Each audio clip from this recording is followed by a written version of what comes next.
While the city and province are requiring workers to return to the office full-time, the federal hybrid work policy is throwing a wrench in the government's plan to get rid of some of its real estate.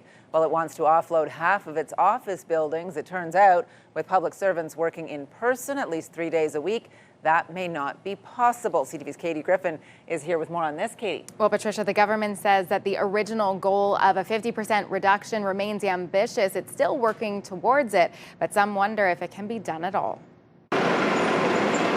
The federal government's plan to sell off or lease half of its office space disrupted. Not unsurprising to me, given what I know about the broader federal government. I'm lucky enough that my organization has done a really good job with in-office space. We haven't needed to sort of sit on the floors or fight for space. The government had planned to offload 50% of its office portfolio by 2034, generating a savings of $3.9 billion over the next 10 years. It's now projecting it will get rid of about 33%.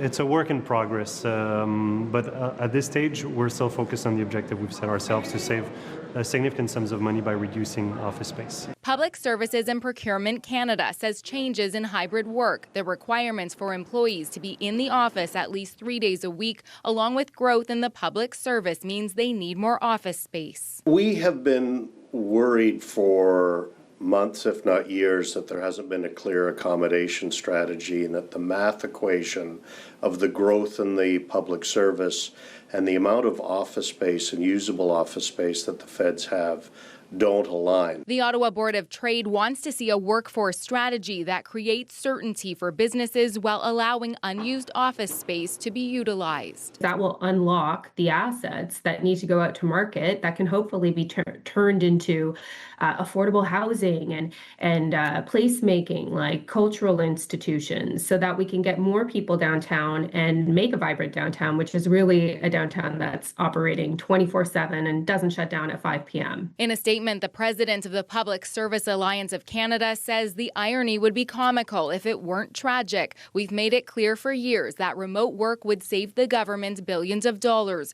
Instead, they're firing thousands of workers and putting Canada's public services at risk.